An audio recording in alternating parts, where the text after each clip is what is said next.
बात करेंगे section 43 subsection B of income tax act 1961। Section 43 B में एक नया क्लॉज ऐड हुआ है, क्लॉज एच, जो कि फाइनेंस एक्ट 2023 में ऐड हुआ है।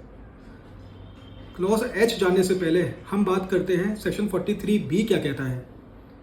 सेक्शन 43 बी में खर्चों की डिडक्शन तभी मिलती है जब उनका पेमेंट हो जाता है। जी हाँ, अगर आप अपना इनकम ITR फाइल कर रहे हैं तो आपको उन खर्चों की छूट तभी मिलेगी जब आप उसका पेमेंट ITR फाइल करने से पहले कर देंगे। फॉर एग्जांपल, टैक्सेस का पेमेंट, ESI PF में कंट्रीब्यूशन, इंटरेस्ट का पेमेंट, ये सब ऑन एक्चुअल पेमेंट बेसिस ही आपको छूट मिलेगी। अब इस साल सरकार ने फाइनेंस एक्ट 2023 में एक नया सेट क्लॉज एच इंट्रोड्यूस कर दिया है, जिसके मुताबिक आपको अगर किसी माइक्रो और स्मॉल एंटरप्राइजेस का पेमेंट ड्यू चल रहा है तो वो जब पेमेंट हो जाएगा तभी उसकी डिडक्शन मिलेगी, अदरवाइज वो डिडक्शन नहीं मिलेगी।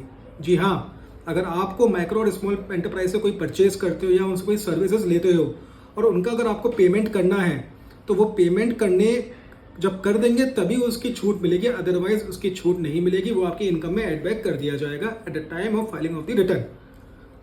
तो इसलिए इस बार माइक्रो और स्मॉल एंटरप्राइजेस को काफ़ी इंपॉर्टेंस दी गई है और उनका टाइमली पेमेंट हो जाए, इसलिए सरकार ने ये नया स्टेप लिया है। क्या टाइम लिमिट दी है? टाइम लिमिट दी है MSME एक्ट के सेक्शन 15 के अंदर 15 डेज, विद इन 15 डेज आपको पेमेंट कर देनी है।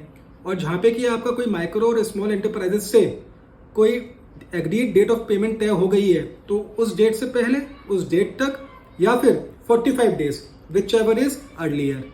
जी हाँ, या तो 15 डेज के अंदर आपको पेमेंट कर देनी है, और अगर आपको कोई एग्रीड डेट ऑफ पेमेंट है तो आपको 45 डेज के अंदर मैक्सिमम टाइम मिला है, उसके अंदर आपको पेमेंट कर देनी है। क्या कॉम्प्लिकेशंस आएंगी अगर आप इसका टाइमली पेमेंट नहीं करते हो? तो अगर आप इनका टाइमली पेमेंट नहीं करते हो तो ये अमाउंट आपकी इनकम में ऐड जोड़ दिया जाएगा, इसकी छूट नहीं मिलेगी और आपको इस पर टैक्स डिपॉजिट करना पड़ेगा। एक तो कॉम्प्लिकेशन पहला ये है। दूसरा कॉम्प्लिकेशन ये है कि आपको उस माइक्रो और स्मॉल एंटरप्राइजेस को 30% रेट ऑफ इंटरेस्ट के हिसाब से पेमेंट करना पड़ेगा, जो कि MSME एक्ट के हिसाब से चलता है।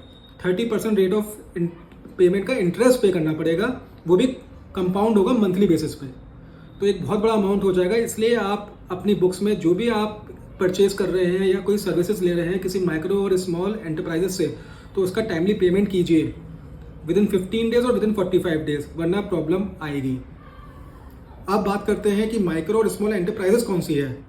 तो micro enterprises as per MSME act 2016 के हिसाब से माइक्रो एंटरप्राइजेस वो ऐसी एंटरप्राइजेस है जिसका सालाना वार्षिक टर्नओवर 5 करोड़ से कम का है और जिसका प्लांट एंड मशीनरी में इन्वेस्टमेंट 1 करोड़ से कम का है। और स्मॉल एंटरप्राइजेस कौन सी है? स्मॉल एंटरप्राइजेस एक ऐसी एंटरप्राइजेस है जिसका वार्षिक टर्नओवर 50 करोड़ से कम का है और जिसका प्लांट एंड मशीनरी में इन्वेस्टमेंट 10 करोड़ से कम का है। तो आप अभी किसी माइक्रो और स्मॉल एंटरप्राइज से डील कर रहे हैं, उससे परचेज ले रहे हैं, कोई गुड्स परचेज कर रहे हैं, कोई सर्विसेज ले रहे हैं, तो सबसे पहले आप उसका स्टेटस जानिए कि वो क्या माइक्रो और स्मॉल एंटरप्राइज में फॉल करती है। अगर फॉल करती है तो उसका टाइमली पेमेंट कर दीजिए। अगर नहीं करेंगे तो आपकी इनकम में ऐड हो जाएगा और आपको उस पर टैक्स भी भरना पड़ेगा और इंटरेस्ट भी देनी पड़ेगी। ये बात ध्यान रखिए दोस्तों। यही एक अमेंडमेंट क्लॉज एच आया हुआ है जिससे ऑडिटर्स को भी बहुत प्रॉब्लम होने वाली है और बिजनेस करने में भी माइक्रो और स्मॉल एंटरप्राइज के पास वर्कफ्लो बना रहे, इसलिए अमेंडमेंट लेके आए हैं। बड़े बिजनेस हाउसेस को ये चेक करना पड़ेगा कि क्या वो स्टेटस माइक्रो में फॉल करता है या स्मॉल में फॉल करता है। अगर है तो उनका पेमेंट टाइमली करवा दें। Thank you.